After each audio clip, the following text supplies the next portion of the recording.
मैं हिम्मत सेठ एक बार फिर आपके सामने उपस्थित हूँ एक नए विषय को लेकर। दोस्तों, आज हम बात करेंगे अमेरिका के राष्ट्रपति डोनाल्ड ट्रंप के बारे में। और ऐसा लग रहा है कि डोनाल्ड ट्रंप जो है थोड़े क्राइसिस में है। तो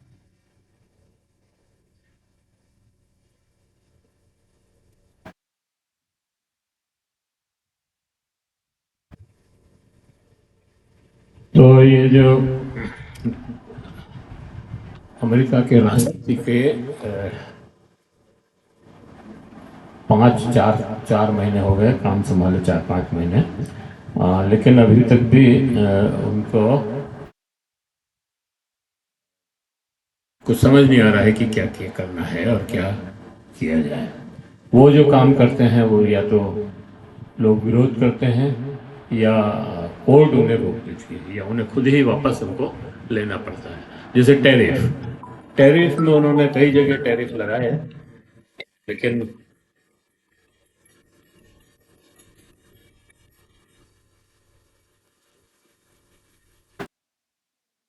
लेकिन वो जो है टैरिफ को उनको बार बार बदलना पड़ रहा है। कभी 90 दिन के लिए छूट देते हैं, कभी कुछ करते हैं, कभी 25% लगा देते हैं, कभी 150% लगा देते हैं। तो इस तरह से उनका और उसके अलावा भी बहुत सारे काम जो हैं उनके कोर्ट ने रोक दिए हैं, बहुत सारे आदेश। तो हाँ, ये बात सही है कि उन्होंने भारत पाकिस्तान युद्ध विराम करवा दिया है, और वो इसका श्रेय भी ले रहे हैं बार बार। नरेंद्र मोदी सर इसके लिए आगाह कर रहे हैं कि हमने अ, ये शांति समझौता करो। विश्व में उनके तुगलकी फरमानों से भी भ्रमित है, असमंजस में है। अब देखें, इस अवधि में 11 फैसले पलट चुके हैं, और ट्रंप खुद पलट चुके हैं अपने फैसले, और 180 फैसलों पर कोर्ट ने स्टे लगा दिए। तो कोर्ट जब किन्हीं चीजों का स्टे लगा देता है, तो ये समझने की बात है कि भारत के में भी के लिए भी ये बड़ा संदेश है। कोर्ट के राष्ट्रपति के आदेशों पर कोर्ट के स्टे लगना भी भारत के लिए भी एक बहुत बड़ा संदेश है। और वो संदेश ये है कि जो लोग ये कह रहे थे कि सुप्रीम कोर्ट क्या सुपर संसद हो गई है, या सुप्रीम कोर्ट फैसले कानून बनाएंगे तो संसद क्या करेगी, इस तरह की जो बातें कर रहे थे, उनको भी ये समझ लेना चाहिए कि, और खासतौर से जो राष्ट्रपति मुर्मू के और राज्यपालों के जो विधायक विधानसभा से जो विधायक पास हुए, उनके ऊपर फैसला न लेने का मामला था, और उसमें जो उन्होंने फैसला दिया सुप्रीम कोर्ट ने, उस पर जिस तरह के कमेंट कसे किए गए और तंज कसे गए सांसद निशिकांत दुबे और उपराष्ट्रपति जगदीप धनखड़ के द्वारा, यहाँ तक कि राष्ट्रपति मुर्मू ने भी 14 सवाल पूछे सीजेआई से, कोर्ट से। और उसमें ये सारी बातें थी कि क्या कोर्ट रोक सकता है, क्या कोर्ट निर्देश दे सकता है, क्या राष्ट्रपति को कोर्ट रोक सकता है, क्या संसद में बनाए हुए कानूनों को, इस तरह की बहुत सारी बातें उसमें थी।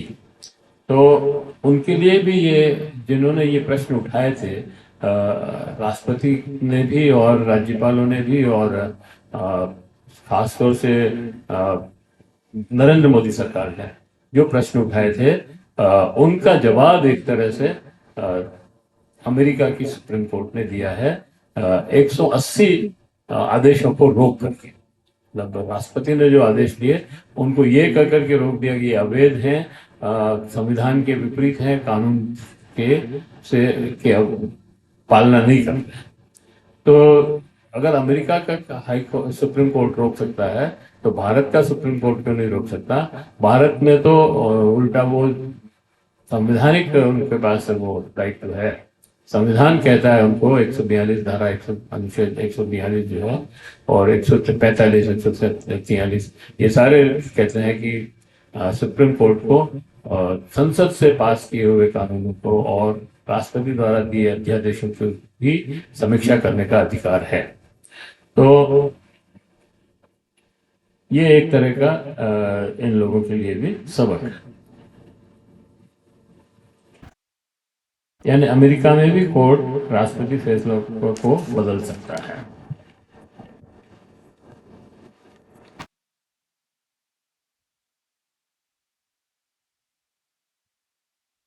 भारत में भी पिछले कुछ समय से नरेंद्र मोदी के हर दाव उल्टा पड़ रहा है। ऑपरेशन सिंदूर या पहलगांव के आतंकी जिस तरह से आए और आतंक फैलाया, कुछ 26 लोगों को मार दिया, तो वो भी एक नरेंद्र मोदी की सरकार पर मतलब एक प्रश्न चिन्ह है, क्योंकि कश्मीर जो है यूनियन टेरिटरी है और उसका जो सारा जिम्मा है उसकी सुरक्षा का वो अमित शाह पर है। अमित शाह मतलब गृह मंत्री, भारत के गृह मंत्री। भारत के गृह मंत्री अगर फेल हो जाते हैं तो वो सरकार के ऊपर ही उसका जो है जिम्मा आता है। तो एक तो वो उल्टा पड़ रहा है मामला। दूसरा, ये जो सिंदूर ऑपरेशन सिंदूर किया, इसमें इन्होंने ये समझा था कि जैसे हमने बालाकोट में 2-4 पक्षी उड़ा के और आ गए और रिटेलिएट नहीं किया, पाकिस्तान ने थोड़ा बहुत ही किया था उस समय, और ऐसे ही हम यहाँ पे भी करके आ जाएंगे और हमारी वाई हो जाएगी और हम बिहार का चुनाव बड़े आसानी से जीत लेंगे। लेकिन ऐसा हुआ नहीं। पाकिस्तान ने रिटेलिएट किया। जम्मू कश्मीर, श्रीनगर इवन और पुंछ में तो हमारे 26 आदमी मारे। तो 26 तो पहलगाम में मारे गए थे और उसका बदला लेने के लिए जो हमने ऑपरेशन सिंदूर किया उसमें 20 आदमी पाकिस्तान की गोलियों से हमारे मारे। फिर बाड़मेर में, बीकानेर में, जैसलमेर में, मतलब जम्मू कश्मीर से लगा करके कच्छ और राजस्थान में भी उसका इफेक्ट दिखा, उसका प्रभाव पड़ा और हमें नुकसान। तो उसकी वजह से अब वो सिंदूर जो है नसों में बहने लग गया, उसका भी कोई वो भी जो है जुमला नरेंद्र मोदी के लिए उल्टा पड़ा।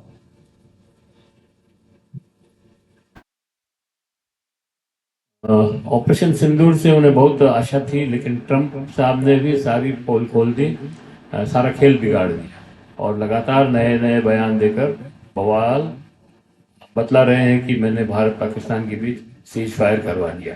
और ये बयान वो 15 दिनों में 7-8 बार दे चुके हैं। मतलब जब से ये हुआ है तब से 7-8 बार ये बयान दे चुके हैं। तो इससे भी उनकी छवि खराब हुई, क्योंकि एक तरफ तो ये था कि भाई हम किसी तीसरे देश पक्ष को जो है इस हमारे पाकिस्तान और भारत के बीच में नहीं आने देंगे, लेकिन ये जो ट्रम्प साहब बार बार कह रहे हैं उससे हमारी छवि खराब।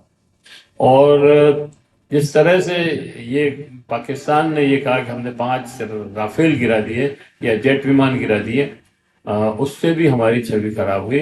हम बहुत हमारी सेना जो है बहुत ऊपर के लेवल पे थी, हमारा स्तर बहुत ऊंचा था पाकिस्तान से, लेकिन इस युद्ध ने हमारे को पाकिस्तान के बराबर लाके खड़ा कर दिया।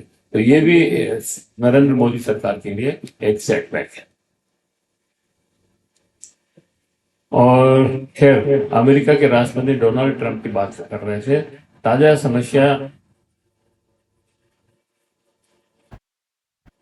समाचार ये है कि उनका चुनाव में सबसे बड़ा सहयोगी, जिसने $2,500 खर्च किए, 2-2.5 लाख डॉलर पता नहीं, जो खर्च किए ट्रंप के चुनाव के अंदर, वो और बड़ा सहयोगी था और उसे कोई पद भी दे रखा था बड़ा। मस्क के अनूल जलूल फैसलों से उनका चुनाव में सबसे बड़ा सहयोगी एलन मस्क भी उनके ट्रंप के मतलब अनूल जलूल फैसलों से नाराज होकर उन्हें छोड़कर चला गया। मोदी को अभी अडानी अंबानी छोड़कर नहीं गए हैं, पर अगर ऐसा ही चलता रहा तो छोड़कर जा भी सकते। रिपोर्ट के अनुसार कोई कोर्ट ने जन्मसिद्ध नागरिक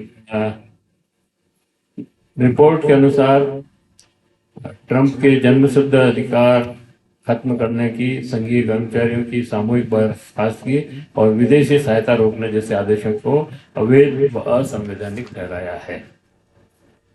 ये फेडरल कोर्ट जो अमेरिका में है उसे।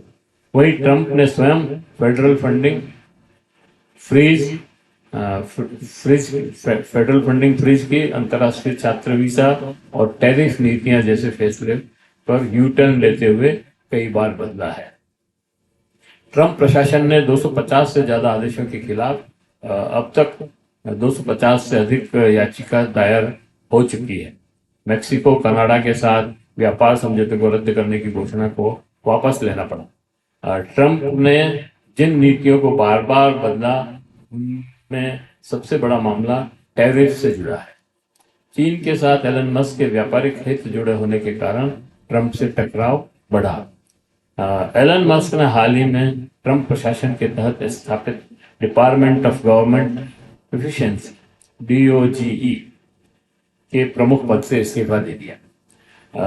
उन्होंने ट्रंप के बजट बिल की आलोचना करते हुए कहा कि संघीय घाटे की को बढ़ा सकता है।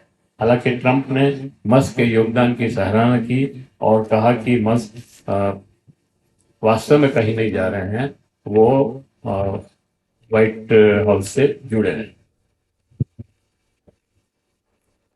पर इन सब के बावजूद भी दोनों में बहुत जबरदस्त टकराव है और मस्क ने सार्वजनिक रूप से स्वीकार किया है कि वह ट्रंप के सभी निर्णयों से पूरी तरह सहमत नहीं है।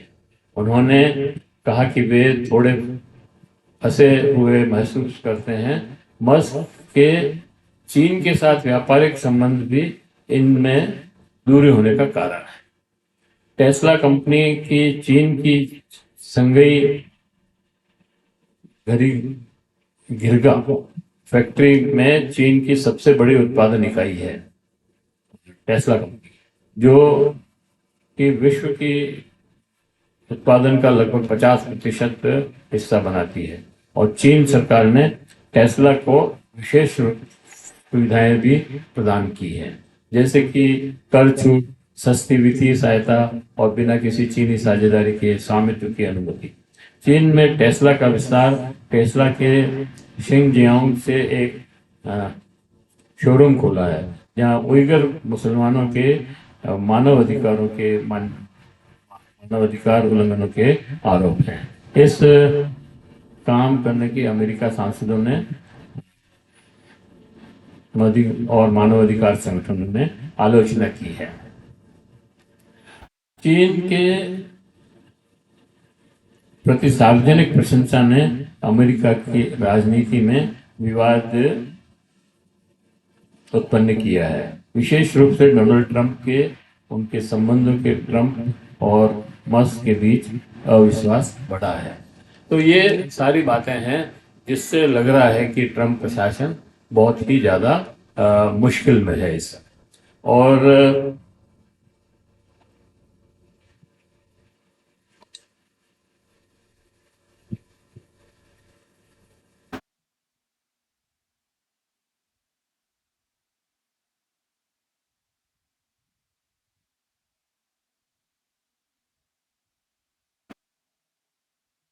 नागरिक अधिकारों में भी डिस्परेंट इम्पैक्ट सिद्धांत का हटना, जन्मसिद्ध नागरिकता अधिकार,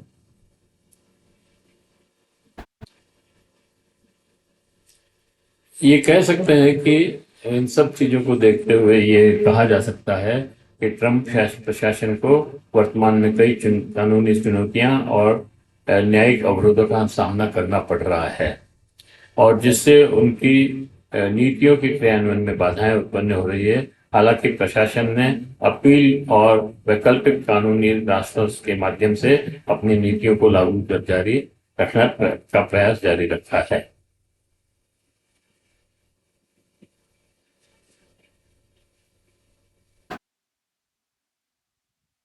इसी तरह से एलन मस्क के चीन के साथ गहरे व्यापारिक संबंध और उसकी चीन के प्रति सार्वजनिक प्रशंसा ने अमेरिकी राजनीति में विवाद उत्पन्न किया है, विशेष रूप से डोनाल्ड ट्रंप के साथ उनके संबंधों में। इन संबंधों के कारण ट्रंप और मस्क के बीच विश्वास की कमी, राजनीतिक मतभेद बढ़े हैं, जो भविष्य में उनके सहयोग पर प्रभाव डाल सकते हैं। हाँ, ट्रंप प्रशासन वर्तमान में कई कानूनी और राजनीतिक चुनौतियों का सामना कर रहा है, जिससे उसकी नीतियां और कार्यों पर व्यापक प्रभाव पड़ा है। तो ये सारा ट्रंप के सामने जो है ये चुनौतियां हैं। देखते हैं अब ये ट्रंप सरकार किस तरह से इससे निपटती है। तो लेकिन निश्चित रूप से ये तो कहा ही जा सकता है कि 4-5 महीनों के ट्रंप शासन में भी ट्रंप को इस बार ज्यादा दिक्कतें महसूस हो रही है, ज्यादा परेशानियां उठानी पड़ रही है। खैर, मैं आपसे ये अपील करना चाहता हूँ कि अगर आपने अभी तक भी हमारे यूट्यूब चैनल महावीर समता संदेश को सब्सक्राइब न किया है तो सब्सक्राइब कर लें, बेल आइकन दबाना न भूलें। वीडियो अच्छे लग रहे हैं तो फॉरवर्ड करें, लाइक करें और लोगों को भेजें। और अगर आपको कोई कमेंट करना है तो कमेंट करें, सुझाव दें। आपके कमेंट और सुझाव हमें और बेहतर करने की ओर अग्रसर करें। जय हिंद, जय भारत।